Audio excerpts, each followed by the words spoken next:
Thank you for joining and welcome to Paytm's earnings call to discuss our financial results for the quarter ending on September 30th, 2024. We will start our call with Q&A after introduction to the management. I request participants to utilize raise hand feature in your Zoom dashboard if you seek to ask a question. From Paytm's management, we have with us Mr. Vijay Shekhar Sharma, Founder and CEO, Mr. Madhur Devra, President and Group CFO, and Mr. Anuj Mittal, SVP Investor Relations. A few standard announcements before we begin. The information to be presented and discussed here should not be recorded, reproduced, or distributed in any manner. Some statements made today may be forward-looking in nature. Actual events may differ materially from those anticipated in such forward-looking statements. Finally, this earnings call is scheduled for 60 minutes. A replay of this earnings call and transcript will be made available on the company's website subsequently. We will start our Q&A now. Kindly utilize raise hand feature on your Zoom dashboard if you seek to ask a question. Please ensure that your name is visible as your name, last name, followed by your company name for us to be able to identify you. We will unmute your line and take question in the respective sequence of the raised hands. First question is from Alok Srivastava from UBS. Alok, you may please go ahead. Yeah, Pranav. Hi everyone. I think first question is if Madhur or Vijay, if you could explain this DLG model with an example in terms of how revenue will accrue, how cost will be there. I think it will be helpful for everyone. Yeah, hi. Thank you, Alok. I can begin to answer that. So, as you know, in our previous model, we, without DLG, which is a model that we continue with certain partners, we have a sourcing fee, which we have described earlier as 3.5 to 4%. So that continues as is. We upfront give a DLG to our partners, which obviously is well within the regulatory guidelines. So we give that DLG. We have, as mentioned in the earnings release, we expense that entirely currently in the quarter in which it was given. So in the last quarter, we have expensed all the DLG that we have given. And as a result of this, we get higher collection revenue during the life of the loan. The overall take rate, net of DLG, still works out, and here we're talking about merchant loans because we have given DLGs only for merchant loans. The overall take rate during the life of the loan, net of DLG cost, still works out to be north of 5%, which is, and as you know earlier, we did not have a concept of net of DLG cost, so we had an overall take rate. We think that the overall take rate will still be north of 5% net of DLG cost. So we do expect a significant amount of collection revenue over the life of the loan under the DLG model. Also, I would go ahead and tell that this is Vijay. Thank you for joining. Also, I'll go ahead and tell that we were reviewing our all regulated businesses and we were seeing what is the market practice and regulatory sort of guidance on those businesses. And as you are aware, the more or less industry had matured or materializedly had reached towards a DLG-based structure, while our commercial model never had any challenge from any audits, etc., but our lenders did look at it. But we were more about that how can we make it very much aligned to like what everybody else does the business. So there, the commercial model and viability, we waited till the month where we were able to see that we have enough income. So we have reported in the quarterly earning that we have actually taken the all DLG amount that we paid as a cost in the provision, the cost in the quarter. And I'm very happy to say this, that it does not change our profit guideline. We are going to make larger money and this is going to be helping us net the DLG cost, if at all any quarter we are assigning in that. And expectedly every quarter there will be DLG cost. And I also want to extend next further that DLG costs, as you are aware, are going to be paid back to us, so higher revenue. So in a way, the business does not require additional equity capital or investment because this is in a rotation. Money is in a rotation here. Okay, sure. Just a follow-up on this, Madhur. This 5% net that you'll be making, is it over and above the upfront fees that you will make on the loan?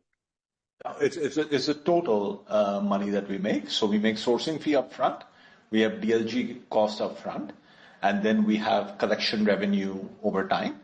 The total of all of that, net of the upfront DLG cost that we talked about, will be north of 5%. Or is expected to be north of 5%, I should say. Sure. And typically, are we talking about a tenor of 12 months or so? Yeah. So average tenor is about 12 months, most of our loans are 12 to 18 months. There can be some which are slightly longer, some which are slightly shorter. But yes, that is in the ballpark of what we do. Sure, Madhu. That is helpful. Secondly, on net payment margin, I think my calculation is suggesting some 3.5 basis point NPM. That's roughly a basis point improvement over last quarter. So how has this happened? Has there been some change in mix or something which has driven this improvement? I won't comment on exactly what the improvement was, but yes, it has gone up as we have indicated in our earnings release. That has been due to largely better monetization of merchants as well as control over our payment gateway costs. So it has been on both sides. Okay. And should this be the run rate that we should be looking at in coming quarters? Yeah, we do think that we should be able to maintain these sorts of levels going forward. We do have some quarterly volatility, maybe because of festive being slightly better, slightly worse, and so on. And obviously, I'd just like to point out here that all of these numbers are excluding UPI incentive. Yeah. So including UPI incentive for the year, we expect our payment processing margin to be significantly higher. Sure. Thanks a lot, Madhur and Vijay. Thanks. All the best. Thank you. Thank you, Alok. Next question is from Aditya Bagadia of Buoyant Capital. Aditya, you may please unmute your line.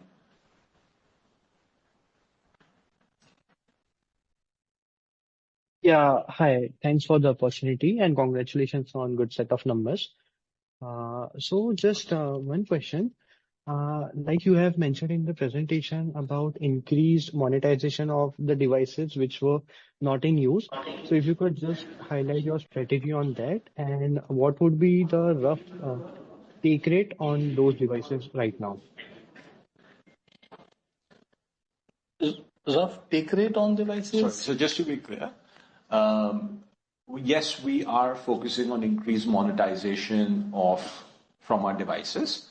The core piece of that, of course, remains subscription revenues, and those subscription revenues has been inching slightly upwards as we get greater active rates and so on. We have talked in the release about reactivations, but also pickup, refurbishment, and redeployments. So we're quite focused on that. So the core of it is subscription revenue. I think we've given a couple of examples of other places where active devices can also give us increased revenue. And there have been a couple of examples of that. But just to be clear, that relates to active devices, not to inactive devices. Okay, thanks. And what would be the subscription revenues for the quarter? Like, is there a change if you redeploy an inactive device? Aditya, interesting thing is that once we pick up a device, that merchant does not remain a merchant anymore with us because we picked up the device. So one number gets reduced there. But if we refab and redeploy the device, we did not incur a capex of the size of typical capex. We did incur some refab cost, which in turn signed up a new merchant. So what we've done and we've written in the detail there is that we will continue to pick up or recoup the devices from the market if the merchant is no more using them, refurbish them and redeploy. So that is how we are trying to say we will more monetize the device. I hope I'm detailing it and you can ask which part I should detail further, please. No. Fair enough. Thanks a lot. That's all. Thank you. Thank you. Next question will be from Siddharth Gupta, followed by Pranav Guntapalli of Bernstein. Siddharth Gupta, Voyager Capital, can you please unmute your line and ask your question? Hi. I hope I'm audible. Good evening, gentlemen. Great set of numbers. I have a couple of questions. Firstly, on the DLG model, if you could elaborate between the difference between the take rate we'd have on non-DLG loans and on the DLG loans. Secondly, do we plan on extending this DLG model to uh, to our other lending partners as well? And if we have an internal cap that we wish to have on these kind of models that we have set around 225 for this particular lender. And third, I wanted to understand if we have any plans on moving back towards a wallet business with a tie-up with a potential bank in the future. Maybe I'll take the first two questions and Vijay can address the wallet question. Our net take rate for the DLG business, like I mentioned, should be a little bit north of 5% over the life of the loan. So when I'm saying net, that is net of DLG cost. That is not dissimilar to loans which are without DLG. I think the key thing that matters in a loan really is, as you can imagine, interest rates and so on, but also what is the credit loss. And that is where, as we have mentioned, we are seeing improving asset quality. Ever since we restarted doing the merchant loan business in March and April. So we're seeing improving asset quality. That's very encouraging. Our collection performance is also improving. So that is what affects the net take rate. But compared to the two models, which is where your question was, Siddharth, they're quite similar. Of course, in the case of the DLG model, the DLG cost comes up front. So once this is ramped up, then it becomes business as usual. But in the first couple of quarters, you'll see a bit of a drag, right? And obviously, we have had the numbers that we have had despite the meaningful amount of DLG that we have given last quarter. On your second question, we are open to doing DLGs with more partners. I don't think we have a strong preference one way or the other.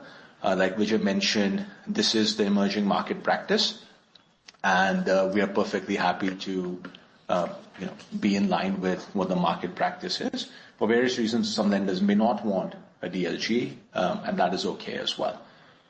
Yeah, so it's really interesting to know that not every lender has asked for it, but we also wanted to be particularly looking at the particular type of portfolios, etc., etc. So it is not a wider practice that we are going to go with, and that is why we've not set a limit or a number here either. Meaning, in other words, we are not saying that it will be on every loan, nor it is going to be with a cap.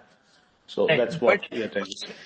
But then it leaves me open to the question that apart from, say, signaling to the lending partner that we are sort of backing up on the quality of the asset that we are bringing to them, what is our incentive to kind of go ahead, push forward with this model?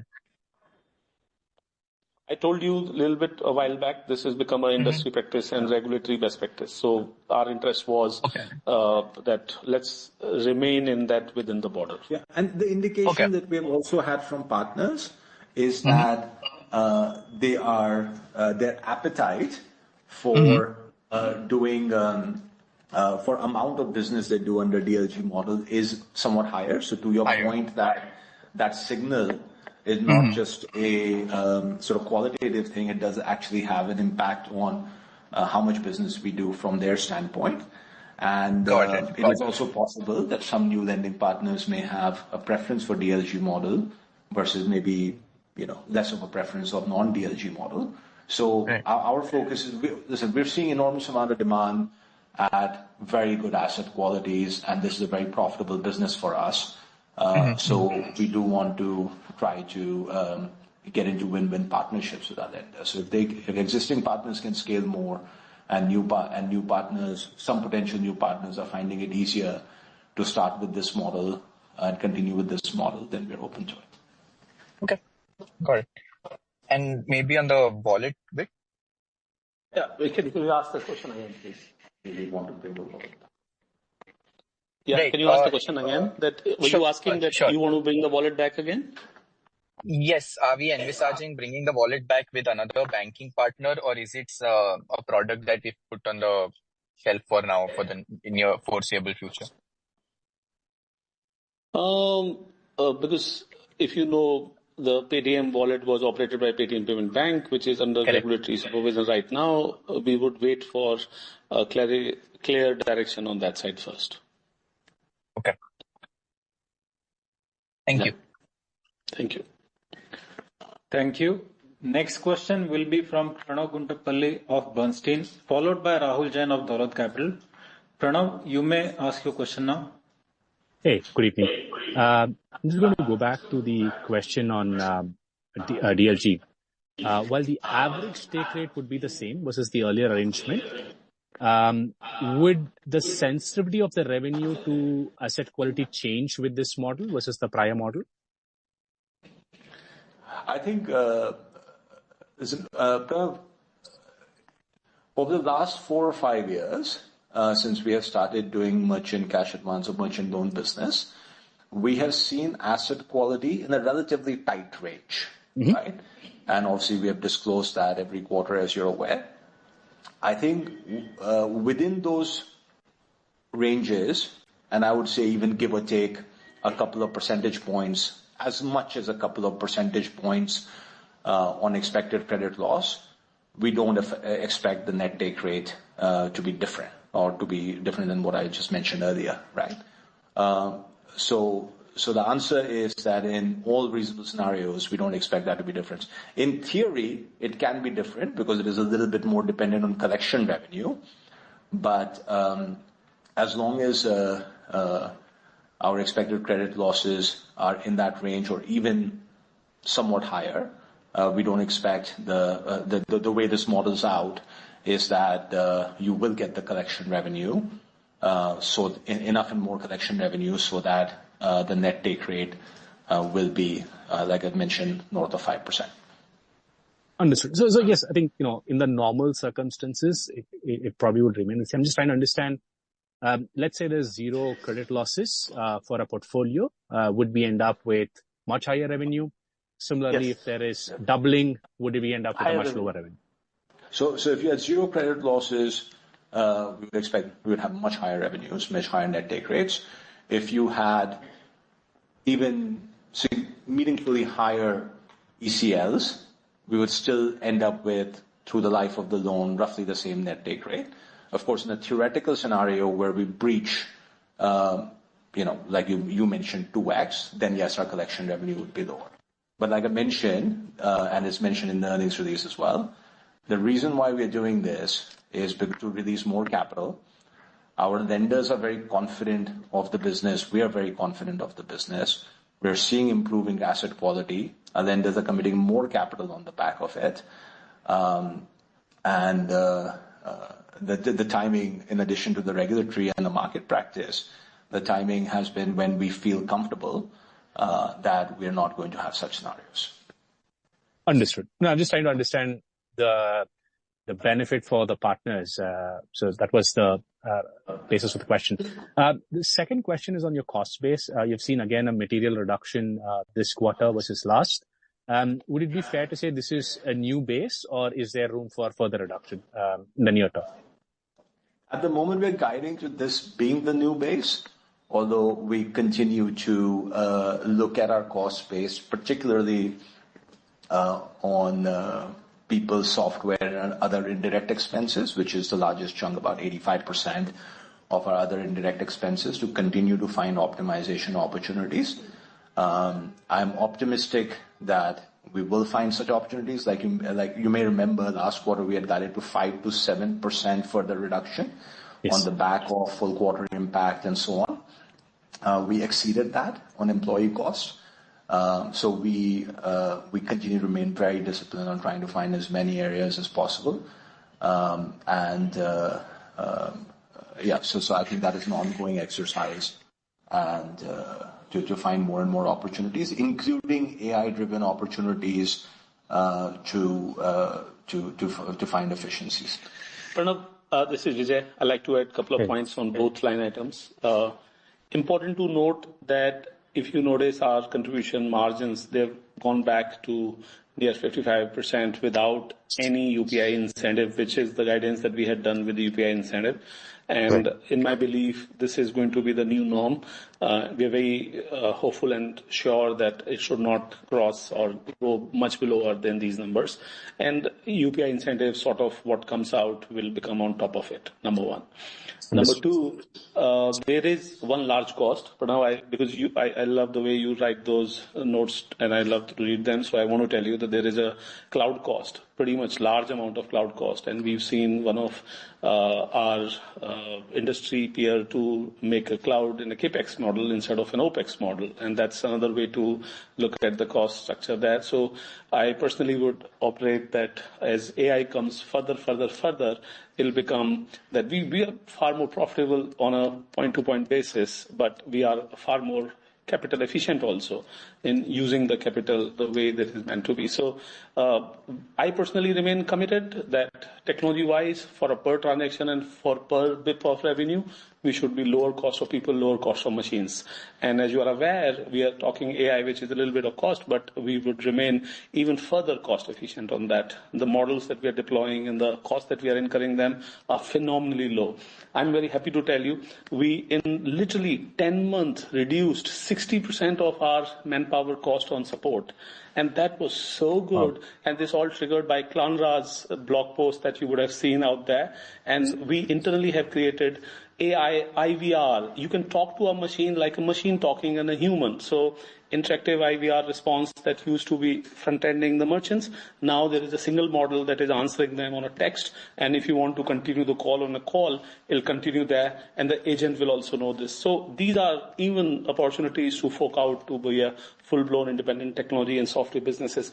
I'm very hopeful, like Madhur is saying, that this is a new norm, that we will be further finding it out ways of our cost, but not necessarily in people, but on operating costs which are beyond people costs. The point is that. And I also believe that our business with this new DLG model that we've done will bring us more capital towards credit disbursement to the merchants. And this is more of a future forward underwriting help that our lenders have learned over the period and the quality that they have seen. Remember, the quality that they saw in last quarters gave us more revenue is the reason that we earned more credit revenue and more financial services revenue that we've written in the earning call. So you talking about higher margin business, getting more excess of growth, opportunity of growth, while the machine-based leverage is growing this. So I'm personally hopeful. Let's see what goes up in the future. Understood. That's super helpful. Thanks a lot. All the very best. Thank you, Pranav. Next question will be from Rahul Jain of Dolat Capital, followed by Jain Karote of Jefferies. Rahul, you may ask your question now. Yeah, hi. Firstly, on the personal loan distribution business, when you see things turning better and the way we would like to grow in this space, and on the revenue recognition point of view, do you see the take rate to ideally go up by 50 to 100%? Sorry, can you just repeat the second question, Rahul? Explain that before I answer both questions. Yeah, I'm saying in general for the total business, do we see the take rate going up by 50 to 100% in the lending business? In the lending business, okay. So on your first question on personal loan distribution, we have done a fairly good job of dispersing about 1,700 crores last quarter. But we do recognize, as we have mentioned in the release, that we have more work to do. I think we have done a decent job this quarter of adding some new lending partners, and we do hope to add more lending partners in the next quarter as well. I think that is critical for us, that scaling the lending partners that we have added last quarter, all those lending partners are relatively small on the platform right now, as well as adding and scaling new partners. That really is the way we want to grow this business, and I think we've been talking about that for the last 2 quarters. And I think once we are able to do that, and hopefully in the next, when we're talking a quarter from now, we will have more proof points to show to you. We'll be very confident of scaling this business because the market opportunity is massive. It's just that you have to bring in as much supply as you can and as quickly as you can. So that is the key. in terms of how does this business scale. There are other factors, there are other tailwinds that could also exist. We are seeing in some sense enough demand, right? So the number of financial products that we did last quarter was about 6 lakhs. Personal loan is obviously a subset of that. So there is enough and more demand. I think it is fair to say that in the early days, us and some of our partners are being quite cautious as well. So there is an increasing penetration opportunity. And finally, I would say, and it is important and it is what it is, that we are going through a very cautious phase of the cycle, as it should be, both for us and our lending partners. So maybe 6 or 12 or 18 months from now, that sort of overall market backdrop is more supportive. With respect to your second question, we do expect our financial services revenues to continue to scale up. On a Q-on-Q basis, we did have a very good quarter, on the revenue side, despite the fact that the volume dispersed and number of FS products did not go up very fast. But we did get better revenues. And this does create a base for us to continue to scale it. I think as we get more volume through our platform on both ML and PL, we should be able to achieve that over the next couple of quarters.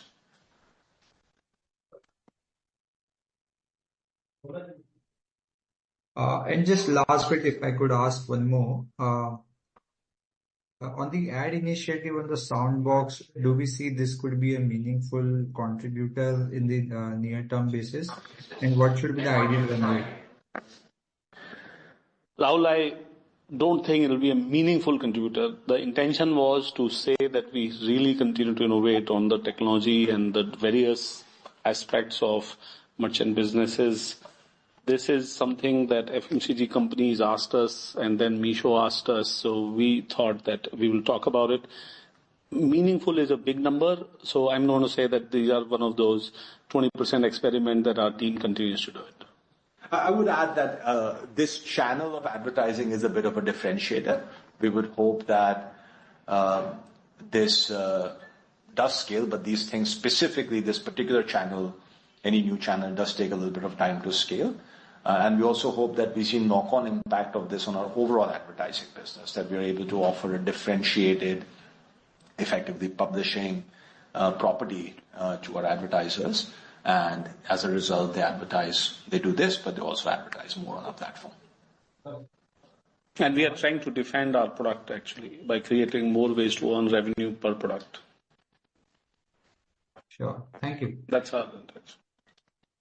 Thank you, Rahul. Next question will be from Jayan Karote of Jefferies, followed by Anand Dama of MK.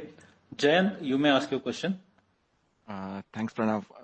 This one's for Madhur. Madhur, I just wanted to understand the accounting for this DLG model.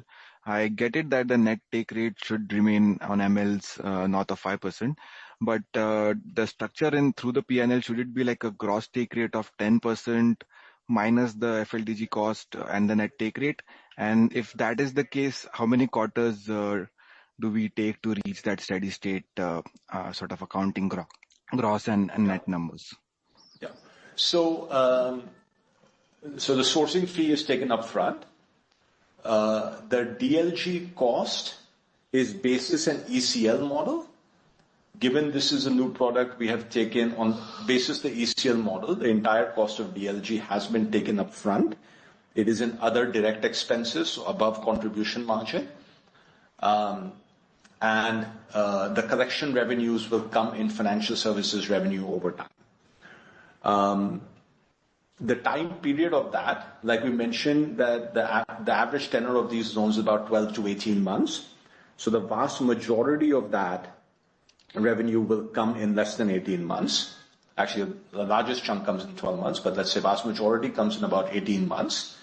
And then there is some tail revenue because you have loans which may have gone GCL, but you continue to recover those loans even past the full tenor of the loan or even past the last repayment date. So that's sort of the profile. These are not very long dated, but at least for the next couple of quarters, they create a bit of a drag compared to if we had to do these loans without DLG. Just to clarify, 12 months from now, our gross take rate, if the ECL is holding up, goes to 8 to 10%, and net of FLDG, we will be at 5%. Of course, it can be better if the recoveries are stronger. Is that a correct understanding? 12 months from now? That's probably correct. Great. And lastly, on the costs, again, phenomenal job, guys. I think in 2 quarters to come down to these levels. How do we go from here? Is this now, should we expect quarter on quarter growth on this, especially the non-sales employee cost base, or is there more headroom? I think, Jayant, primarily you should think of if you were to expand marketing costs. I mean, that too when UPI, new customer onboarding and market share cap, etc. show up, which I believe that for concentration risk will be done. So in my opinion, once that is taken care of, we would spend money on marketing, and that is the time that you should see this growing. As far as people is concerned, not really. But I do believe that UPI consumer growth offers an incredible large opportunity for us. As you are aware, this business was earlier not being done by OCL, but by our associate PPBL. And thanks to RBI and NPCI, they allowed us to become a TPAP player as OCL. And now we are awaiting new customers addition. And once that is allowed, we would spend on marketing. But albeit only large when we will take care of market share cap also. So you're expecting the increase only at a materially changing market condition, not otherwise. Great. And if I could just squeeze one last one, is the active sales employees. I see that base stabilizing around 31,000 number. Given that you are doing a lot of redeployment of devices, should we expect this number to grow moderately rather than going back to that 40,000 number? You should expect to, basically we are also enhancing the productivity per employee actually. Behind the scene, let me also say, the AI that we keep singing a song of is also going to help us on per employee productivity in sales field. So while the number would increase slowly, but there will be further productivity enhancement rather. Great, and congrats guys for a great set of numbers. Thank you so much, really. Thanks. Thank you, Jayant. Next question from Anand Dama of MK, followed by Suresh Ganapati. Anand, you may ask your question. Okay, thank you, and congratulations for great set of numbers. Is it possible for you to quantify what's the collection revenue that's included in the financial services? Anand, we don't really break that out historically, and I would be reluctant to sort of put out another data point.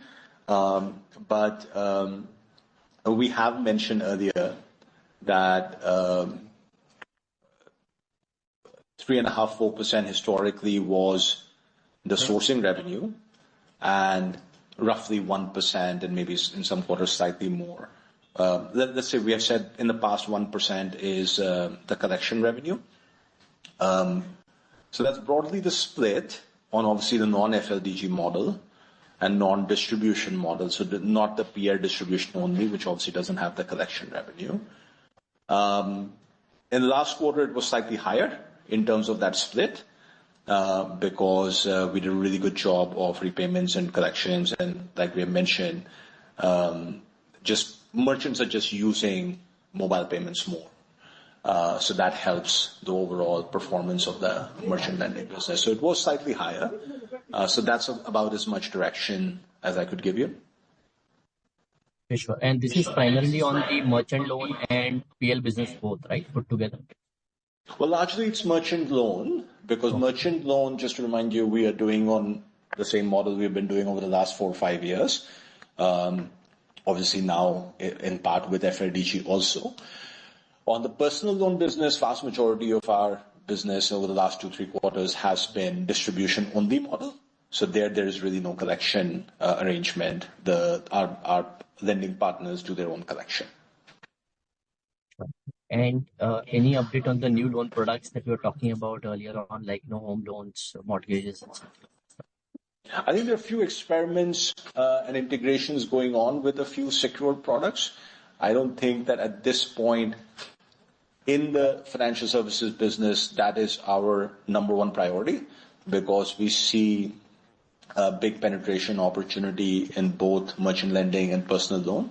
Like we mentioned earlier, in merchant loan, there's a huge amount of demand, and we just want to unlock more capital, including through these DLG arrangements. And on personal loan, the focus is on adding more and more partners.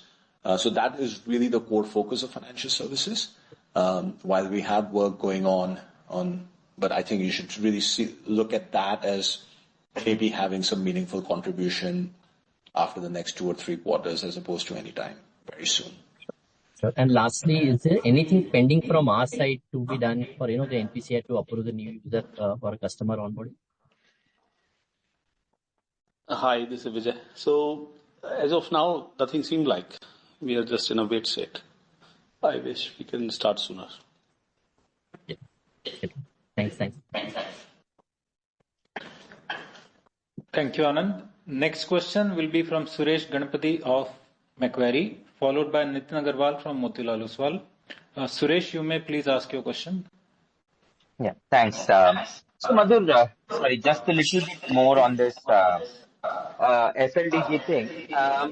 So, if you have about 1,600 crores of portfolio, which is under the FLDG, and let's assume you are giving 5%.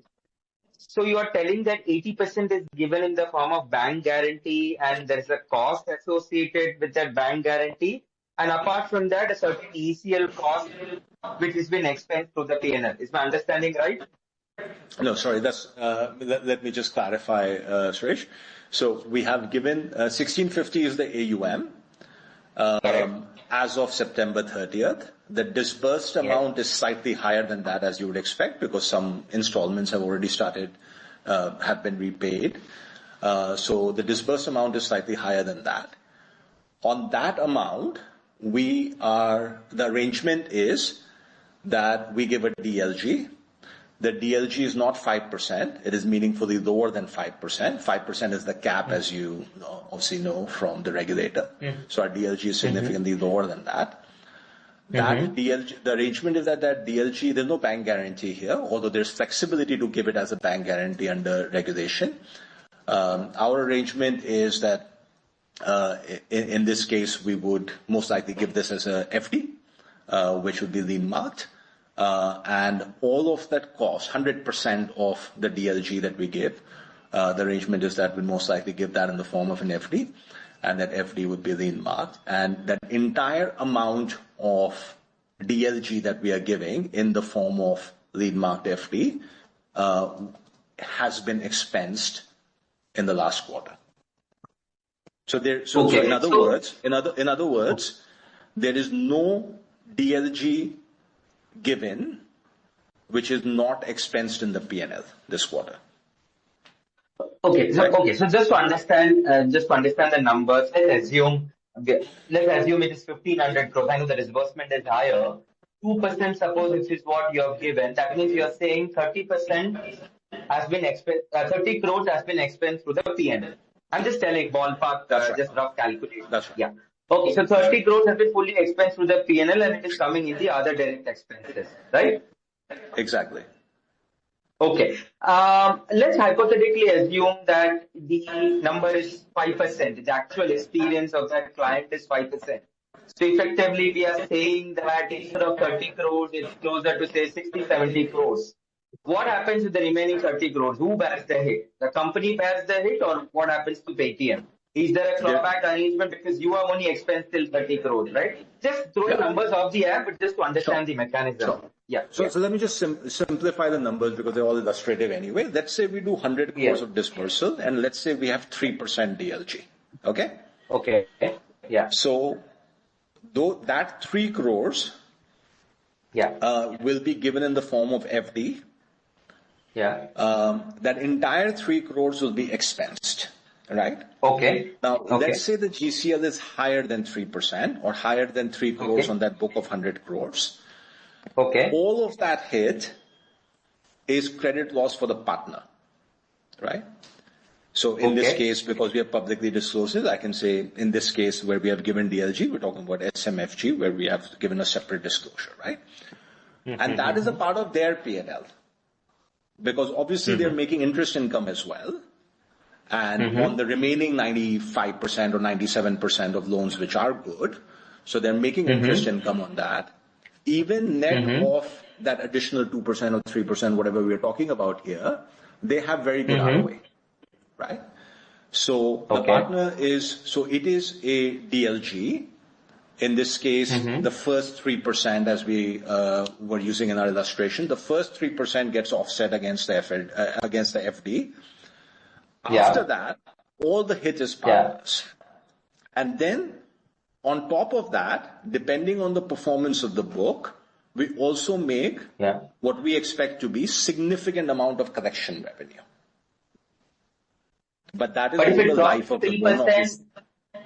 But Madhur, if it crosses 3% outline, they give you a collection incentive because you have already crossed the FLDG limit, right? And the company is not happy with the number being crossed 3%. You will still get a collection incentive if the GCLs are higher than 3%. Yes. So in that, let's extend that same example. So we have 100 crores of dispersal. We have 3% DLG. And let's say the partner has, let's say the book eventually ends up at 5% NCL, right? The first 3 crores, so the partner now has 5 crores of credit cost. They get 3 crores from us. Correct. And on that performance level, over the life of the loan, Paytm would not only not have any additional cost to the partner, we will also make significant collection revenue from the partner. Okay. So this is clear. But just one final, sorry, because this is an important thing for all of us to understand.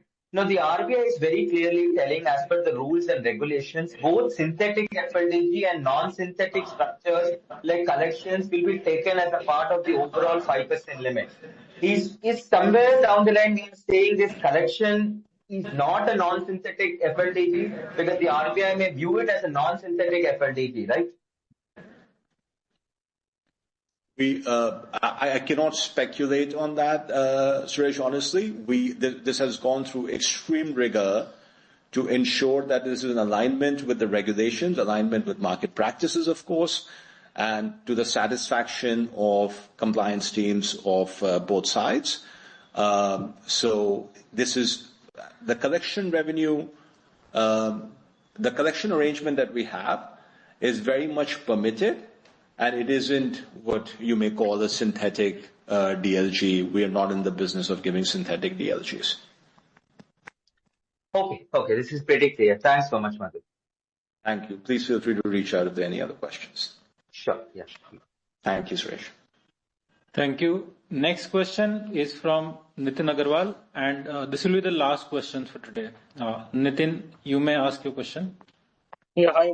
Thanks for the opportunity. Good evening, everyone.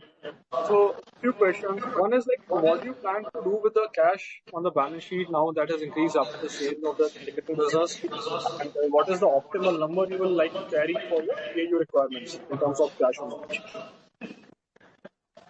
I think, Nitin, we want to address and visit that question with our board. I think one of the things that we've decided is we want to be consistently free cash flow positive, which is not that far away for us now, before we take that decision to the board and come up with a sort of a firm guidance, firm guidance as in a directional framework for what do we think of as excess cash, how do we think about returning that cash, and of course, before that, what are the uses of that cash. So yes, we have talked about this. This does come up on nearly every quarterly call, and I do acknowledge that we have 10,000 crores of cash, and I don't see any scenario under which we will be able to use up any meaningful percentage of that cash. But I think we have decided that let's get to the most important thing is that business should throw off cash, right? And we feel like we're getting close to that. And we'll absolutely address that with our board and hopefully have a better answer for you once we have crossed that milestone. Sure, Madhu. And the other question is like, if I look at in metros and key cities, there is already a good coverage of like digital payment provisions there at almost merchant. Every signer, every like signing merchant.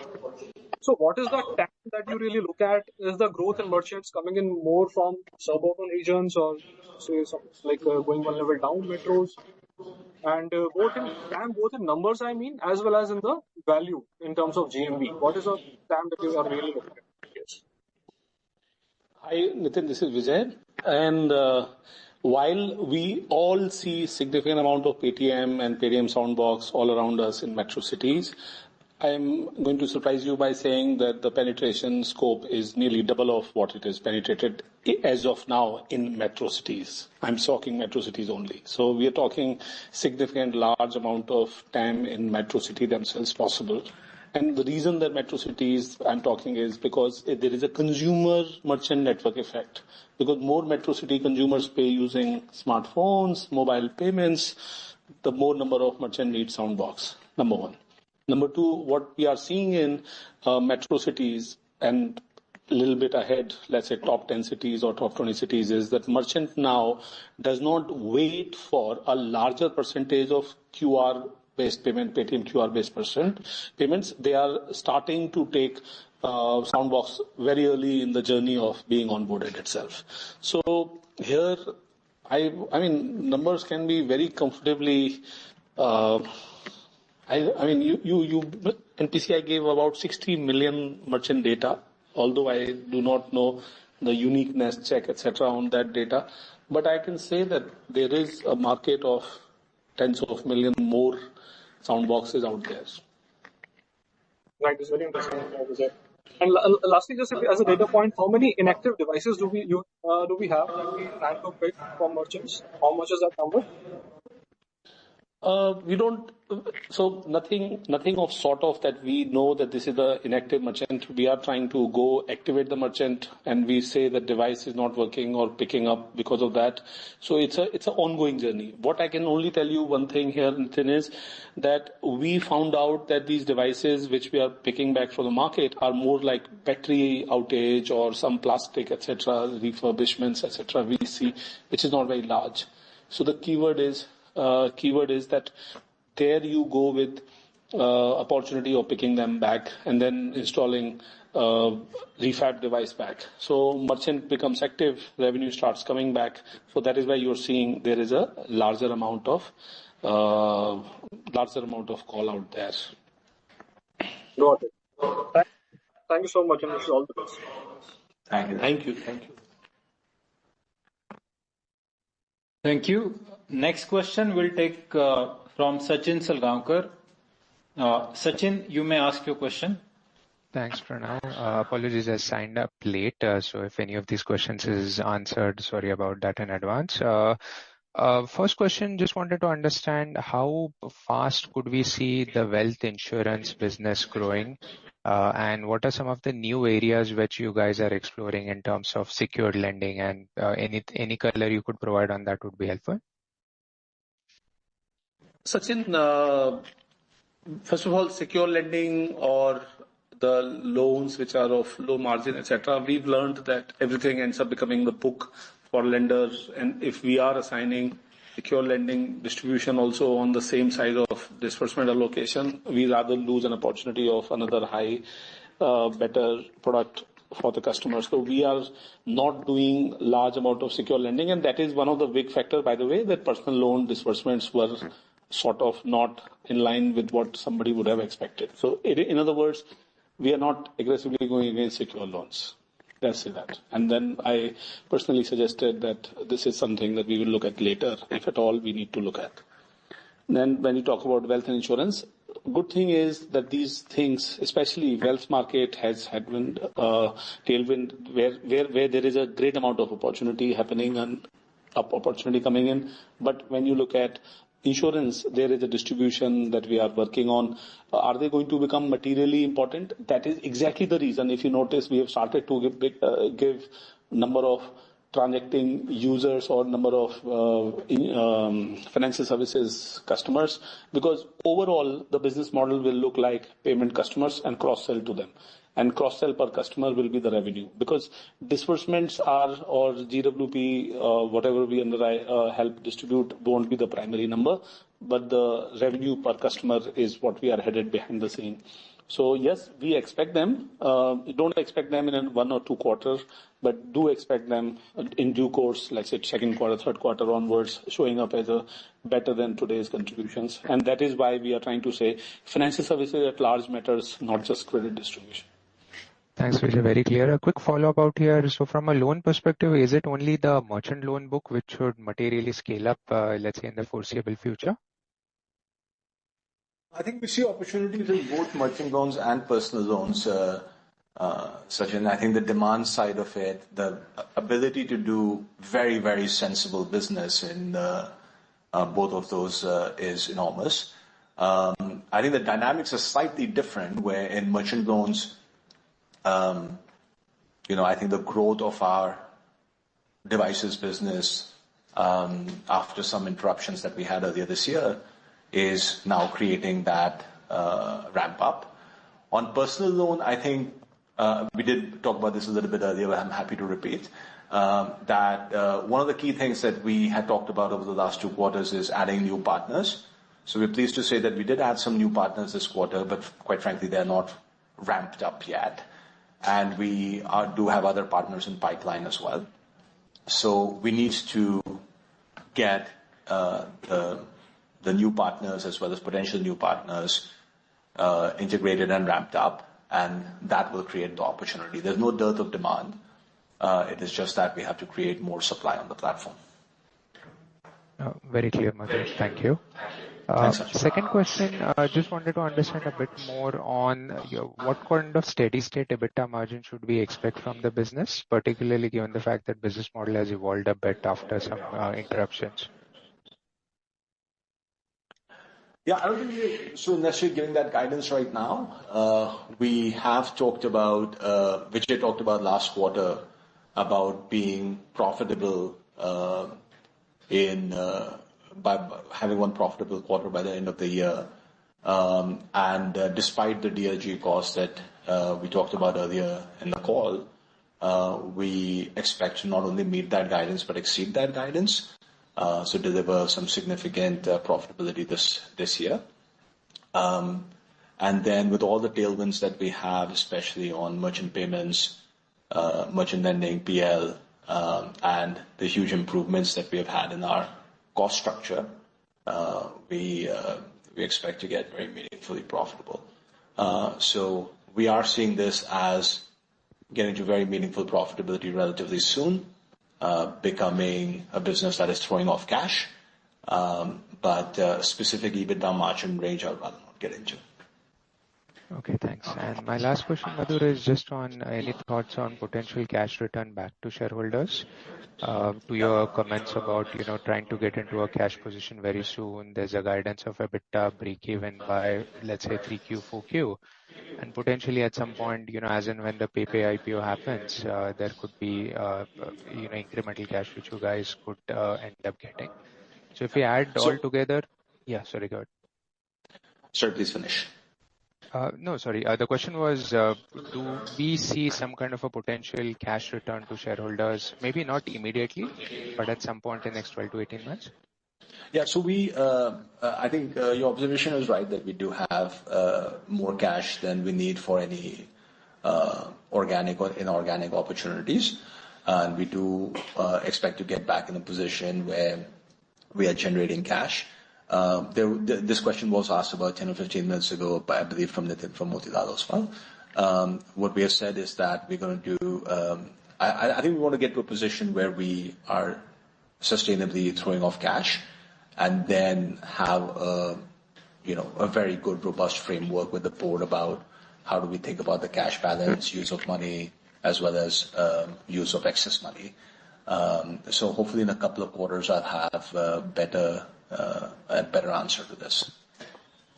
Got it. Thank you. I'll also add on behalf of overall a board discussion that we had, that we need to be fairly long haul in generating free cash before we start to think about returning it to the shareholders. There should be a trigger or a reason for it. And right now, these cash amounts that we are able to get, we are rather going to be focused on operating business and higher margin and more revenue and more profit. Thanks. Very clear, Vijay. Thank you. Thank you. Next question will be from Vijit Jain of Citi, and this will be the last question for today. Vijit, you may go on and ask the question. Yeah, thanks. And sorry, I joined late, so this is a repeat. My apologies. My first question is, so within the merchant loans business going forward, what kind of share do you think DLG will take as a, in terms of disbursements going forward? Are you looking at a mix in mind? That's my first question.